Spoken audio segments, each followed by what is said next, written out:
Welcome to Gulfstream Park. It is January 30, 2015. Christina Basanakis, joined by Ron Nicoletti.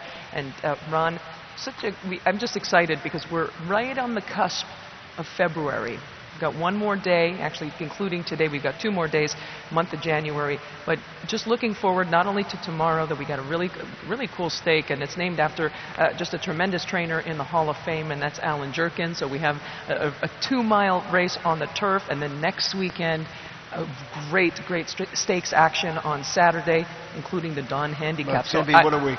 I'm so excited. Yeah, it's going to be fantastic, and we can only hope that the weather continues to hold like this. It is absolutely spectacular here today. It's a Chamber of Commerce day. We got a fast main track, firm turf course, 10-race card today. So the Rainbow Six with almost $77,000 in it starts in race number 5. That's races 5 through 10.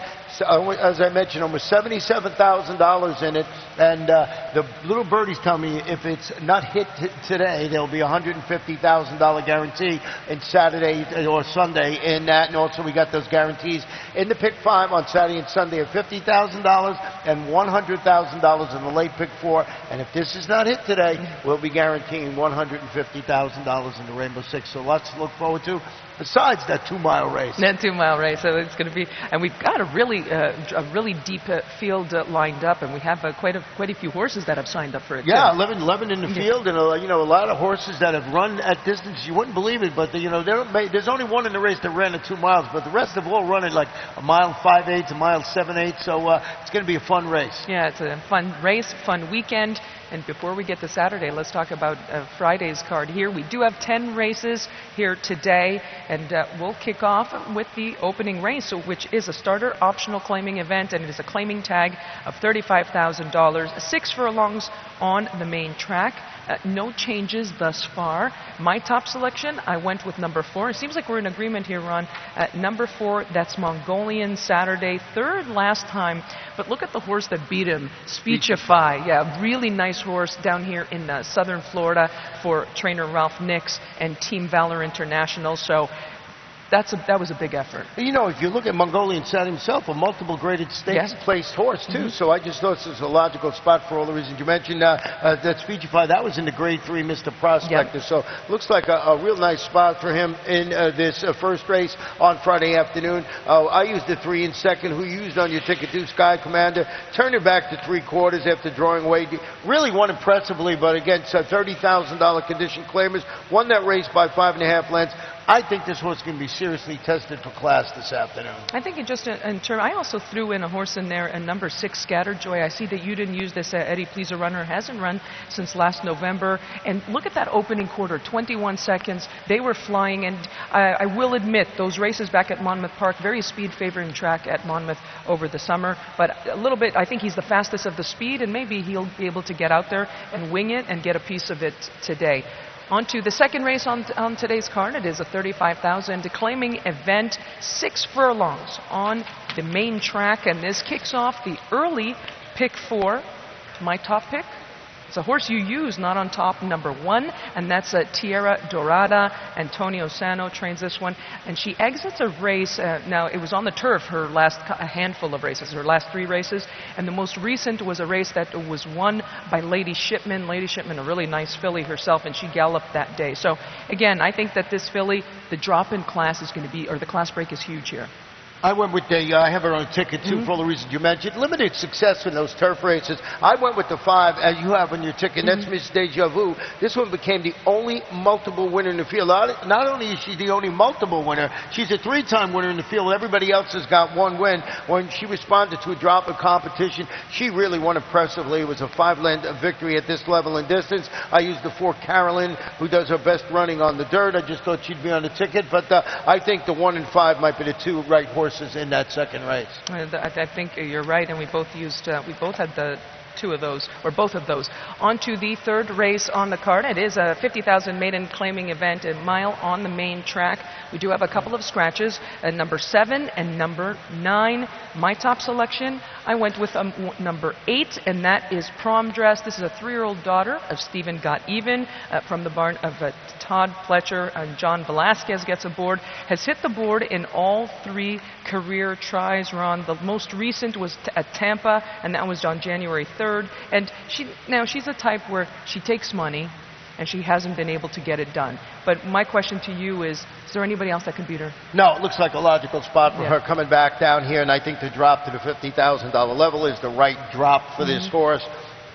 Number 4, Magician's Vanity, is cutting back to a mile, who I used on there. A 1-turn mile on the dirt after showing speed and weakening. That was a pair of mile in the 16 turf races. Mike Trombetta, he's 20% with the turf to dirt move, and I put that one on the ticket. I don't know what he's in the morning line. He's 10-1. I think you got to use this for somewhere on your, when you're doing your early pick 4 wagering. And a couple of nice works for this. I didn't use her, but a couple of nice works for her on the dirt, on the main track. So again, not really much form in terms of her actual races or on race day. However, it'll be interesting to see if she could bump up her game on the day. On to the 4th race on the card. It is a 35,000 claiming event. It is a mile and a 16th on the turf course. And my top selection, number 1, Lady Midnight from the Mike Maker barn. And Ron, let's take a look at Lady Midnight's last race. That was on January 8th, and that was here at Gulfstream. And it was at a similar level. Now, if you go back, you watch this race, she actually had a little bit of an issue on the start. Here we're watching her. She's about 5-6 wide on the turn. She did have a little bit of got a little bit of a bump at the start. Was wide on the turn. She still rallied. That was a nice finish. Yeah, she ran a little farther than everybody else in the race. She was out there wide, and she's coming on, and you see she's fighting right to the wire with a horse called Al's Gal, who's in this race again today. So they're going to rekindle that rivalry this afternoon. And I went with Lady Midnight too for that reason, because I just thought this horse ran really well. Might have been a little against it where Al's Gal got a really nice trip in there. So they're coming back. I mean, I think you got to use the 2 of them. I wouldn't be surprised. Al's Gal picking up 2 pounds off that. I'm not a big proponent of weight, but carrying 123 pounds this time out. Carried 121. They were separated by this much, so maybe that will be the difference. And we both put the number 11 Simple Love, making his first start since digging in late to defeat $20,000 3 lifetime claimers, was up at Aqueduct. More importantly, she looks like she could be the controlling speed in this race. We just showed everybody coming from off the pace. She can control the pace. She's on the outside. She can clear. She can be very dangerous in that race. And Phil Serpy does a good job bringing these horses back off a layoff. And even if you see some of her earlier races in the last fall at Belmont, she ran a couple of nice races up there with competitive fields. So she will be one to watch. Folks, we're going to take a short break, and we'll come back and have a look at today's 5th race, which kicks off the Rainbow Six. Gulfstream Park is one of Florida's top entertainment destinations, mixing restaurants, clubs, a casino, and international boutique shops with world-class racing. In a lavish, sun-drenched setting with the feel of a Mediterranean village, Gulfstream is a leading year-round entertainment and tourist destination and the home of luxury residences in 2014. The Stronach family, owners of Gulfstream Park, is committed to the sport of thoroughbred racing and the grace, spirit, and generosity of the horse. The Rainbow Six is back, and it's better than ever. Now with a 20-cent base wager, it will expand the market for the popular bet. And in addition to doubling the base wager, the percentage return for the winners on the day the jackpot isn't hit increases to 70%, with 30% going to the carryover pool for the next program. Gulfstream Park, first race post, 12:30 p.m. each and every racing day.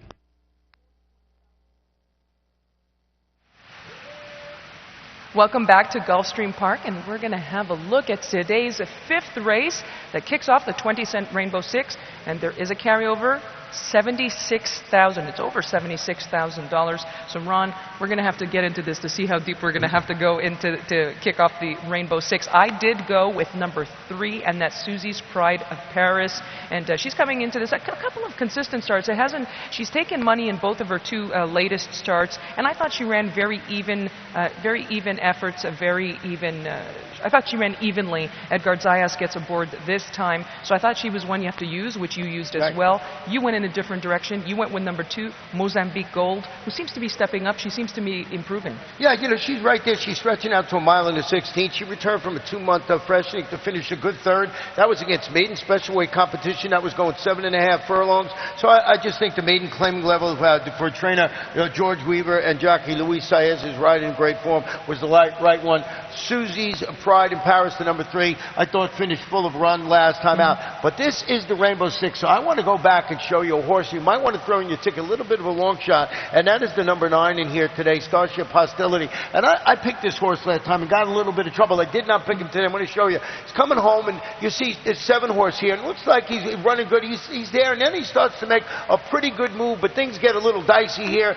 you know, and they all start banging each other and everything, and this horse went on to run pretty good in there. You know, he just got beat. He hit the horse in the inside that, you know, ended up winning the race. There was no takedown in the race and everything, but I wanted to go back and show you. 8-1 in the morning line, and these are the type of horses that you should put on your Rainbow Six ticket to make it, you know, be the one with the one single ticket and take down the whole jackpot. Well, a very savvy pick last time because she was 38-1 on that occasion. And also, we say this time and time again with the young horses, especially the fillies, 3-year-olds. She's only started, that was her debut. When they get in those kind of tough, tight quarters, she was really tenacious. Like, she fought back, and she was saying, no, you can move over too. So I like that, and we like to see that. Maybe her name is very appropriate, Starship Hostility. We move on to the 6th race on today's card, and this kicks off the Pick 5, and it is a 12-5 claiming event, 1 mile on the main track. And my top pick, I went with number 1, and that's CD Gold from the Safi Joseph Jr. barn. And look at this gelding. He's just so tough. And last time, going 7 furlongs, really didn't show a whole lot. He showed a little bit of early speed. He backed up. If you look at a couple of his earlier races, including the one on December 19th, Ron, he finished behind a horse named Charge. Blimey was right behind him. And these Blimey that came back ran pretty decently the other day. So he's always in the mix. But he's been spotted in some tough spots with some competitive forces. You know, I wrote my analysis today that there's a 4-time local winner can jump up and beat this level of competition on any given day, and that's how I feel. I mean, I did not put him on top, but I absolutely would not leave him off the ticket. I went with the 5 Smarts who moved to the Jamie Nesbarn via the claim after responding to a drop in competition with a really handy 7.5 length victory. That was against $6,250 claimers at the distance. Jamie Ness, you know, his exploits with first off the claim. He's over 33%. So I just thought this horse was a logical choice to be on the ticket. I see you used it too. So, I mean, no great shakes, but I know you got to have the 1 on your ticket. I do. I also used number 4. That's El Gran Joyful, dropping for Antonio Sano. And I think, again, here's another one that ran well earlier this fall, last time, and dropping again here. So it's going to be interesting to watch again. I think that one you're going to have that race, you got to use a few for the Pick 5. Yeah, you got to use a couple in there for the Pick 5. 1 being definitely, and of course, Jamie Ness, the 1 horse in there. I agree with you with CD Gold. Moving on to the 7th race on today's card. It is a maiden special weight, 7.5 furlongs on the turf course. Do have a few scratches. Number 6, 12, 15, a couple of jockey changes. Number 1 will be ridden by Jose Valdivia, and number 16 will be piloted by Corey Lannery. And we also have that kicks off the late Pick 4. The late Pick 4, and as we mentioned, tomorrow we'll have tomorrow, it is Saturday, that's right. We will have that guaranteed. And remember now, the bottom horse, number 16, is getting in. Corey Lannery, this happened yesterday. Yes, I know. And won. So when you do your handicapping, make sure you turn that page and look at the number 16. I went with the 3 in here, Sum Up. This one is ready to exit the maiden ranks after a really promising career debut at this level and distance. He rallied along the inside to come within the neck of winning. Christophe Clement, maidens making their second start. He's almost 25%. Joe Bravo atop the Son of In Summation. I actually used number 8, and that's Coordinate. And this is a 4-year-old colt by Hard Spun. Last 2 races have been on the turf, Ron, and I always like those Hard Spuns. Hard Spun being a son of Danzig, I always like them running on the turf. In his first try on the grass back in August at Saratoga, he won at a huge price. Came back last time, showed speed, stopped, Lasix on this time. Right. Or Lasix will be given Lasix this time. So I think that's one that you're going to have to use, and I see you used it as well. Well, I added it to the ticket afterwards when I went back. I had another horse in here that was scratched out, and that was the number 6 horse. So I added the number 8 for all the reasons you mentioned in there. But we both used number 7, Cup of Joe. It looked like he was home free last time out. He was cruising on that 2-length lead before giving way grudgingly and finishing third, a neck behind Sum Up last time out. So a rematch sets up another clash between the speed horse and a closer, and you got to throw in 8 coordinate. Now I'm going to tell you right now, I also like the 10 in there, Get Out of Town. So I'm going to add that one to my ticket. Get Out of Town is by Unbridled Song. Unbridled Song, his first-time starters on the turf, pretty good. His numbers he hits at about 14%.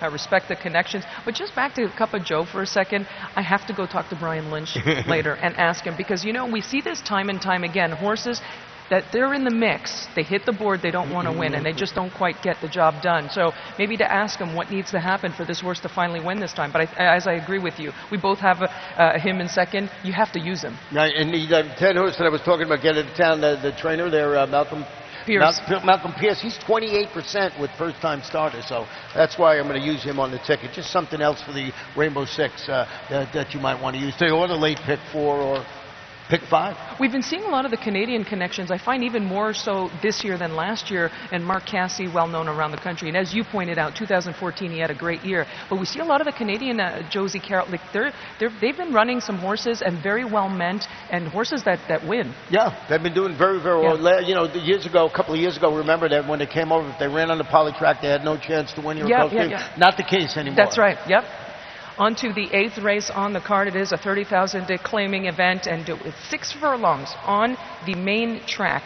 And my top pick, it looks like we're in agreement, number 2, and that is Corner the Market, David Fox. And this a 4-year-old daughter with distinction. Looks like she's going to be showing speed run. Last time going a mile, maybe it was a little bit beyond what she wanted to go. But I think cutting back to 6 furlongs is going to help, and also the speed.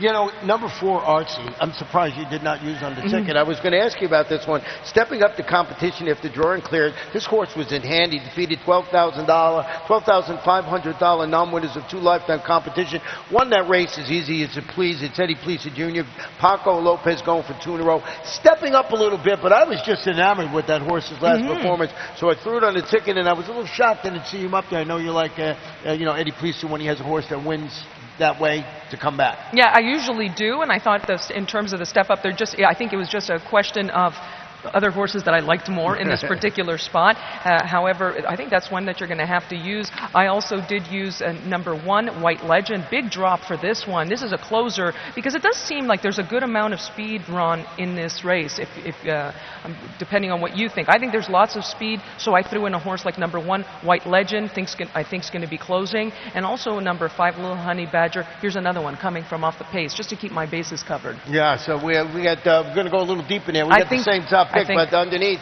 you got to see how that runs. On to the 9th race on today's card, and it is an allowance optional claiming event. Claiming tag, $75,000, 5 furlongs on the turf course. There is a scratch, number 10, Red Ray Ray. And my top pick, I went with number 4, and that's a Spanish Pipe Dream. And Spanish Pipe Dream, on her last start, she broke her maiden at Keeneland. Right. In April 2014, very impressively. That's really Wesley's his domain. He does really great at Keeneland. They took this filly, they shipped her over to England for Royal Ascot, and that's another one of Wesley's main moves. And he does it with his better horses that he thinks are very precocious and early, and they can win. And 4th, she was only beaten a couple of lengths. And just, folks, to impress upon you, at Royal Ascot, these races are super, super competitive, and you get these massive fields. As you see, this one was a 21-horse field. She ran a pretty good race, but what as always happens with these horses coming back from England, they need some time off, and they usually tend to take a lot of time off. So I'm very interested to see her come back. Yeah, so am I, and I don't think Wesley will be wearing the top hat today. We don't know that. I always crack up when I watch the races from there, and he's got the top hat on. He does a fantastic job of that. Everybody wants to see this horse come back, but we had a horse in here that we want to show you a video of, and that's 5, Hangover Saturday. This one was keeping company with a pretty nice horse who I know really, really like. Yeah, Lady Shipman, and you're going to see now Hangover Saturday. There she is. She's going to hold on for second. She's going to finish behind the winner that day. Nobody was catching her. She came back in her next start. She galloped in a stake subsequent to this. So again, that tells you the quality of that filly, Lady Shipman, and also I think Hangover Saturday. She's a really nice little filly herself, 3-year-old daughter of Pomeroy, and she's just been running in stake after stake after stake. So very competitive races and nice recent work as well. So many things to like with this filly, and I think she's just been butting heads with some really tough horses. You know, with the 4-horse Spanish Pipe Dream coming off that long layoff, a horse like Hangover Saturday, you know, it had some recency to it. You got to use this horse on your ticket. I closed it out with the 3 Perpetual Novena, making her 3-year-old debut, looking to recapture the form she displayed, finishing second. That was in the Collins Stakes. It was up at Monmouth. Eddie Plisa Jr., Paco Lopez, the daughter of Majestic Warrior. I used number 2 Presto Magica from the Kelly Breed barn. She's won over the distance, over this turf course, and Javier Castellano gets aboard. So I think that's one you got to use in there too. On to the 10th and final race. Our ticket's going to cost about $2,000. I know. But the thing is, if that Wesley Ward filly, it's all dependent on her. Right. I could see her winning by 10 and she might not even hit the board. So it'll be interesting to see her come back. On to the 10th race, and it is a 50,000 declaiming race. 1.16 miles on the turf course. Super high five. Super high five in this race. There's a carryover in it, but it's a great bet. Pick the first 5 finishers in the race in order, and you get the whole jackpot. It's been a lot of fun. I've been watching people doing it. I haven't really partook too much yet, but I'm going to try it. I love that race for a couple of reasons. Not only using my picks, but I incorporate them with my paddock horses. I really like that race, and I enjoy always with the super, trying to take a shot with the super high five. I went with number 1, and that's Scoria, Christophe Clement, and I see that you went in the same direction too. Yeah, it looked like the logical dropping into this $50,000 two-lifetime claimant, turning back to this mile in the 16th, stalked the pace, finished weekend. That was against $35,000 optional claimers. So going into this condition claimer, Christophe Clement, you mentioned the connections, Joel Rosario. And I know that you had some interest in one of the horses, and I used this horse on my ticket. I know that you didn't, and that's the number. But we were talking about the video, and that's number 12, Neoclassic, Marcus Vitali. Javier Castellano's getting aboard. And why don't we take a look at that latest race on January 17th with Neoclassic? And Ron, if you look at this horse's last 3 starts, he's always finding problems somewhere. Yeah, he had no shot. He was virtually eliminated right there. Right, and so what, you mentioned it. We were talking about the video. I used him. He just seems to find trouble. Yeah, he seems to find trouble. He gets a clean trip, and as you mentioned, getting our leading rider, Javier Castellano, today. 10-1 on the morning line. Horse you definitely have to use on your super high five ticket. And just by watching that video, you could just put a line through that last race and start handicapping again, because had no shot. It just everything closed in. He got shuffled back to last. Yeah, that was a good one to watch, and it definitely one to include. So Ron, today we do have the Rainbow Six, and there's a carryover. Yeah, it's almost 77,000. It starts in race number 5. We got a 10-race card today, so it should be a lot of fun. We got that fast main track, firm turf course tomorrow. We got all those great guarantees, and we got that 2-mile race, the Allen Jerkins. And I heard a great story about the Allen Jerkins just real quick. They said to the jockey, "How do you ride a 2-mile race?" They said, "You put the 2 marbles in your mouth, and every time you run around the track, when you get to the first marble, you spit 1 marble out. Second marble you spit out, go to the whip." And that sums up everything for today and tomorrow. But Ron and I will be back for the rest of this afternoon, and I hope you join us. We've got a good one on tap.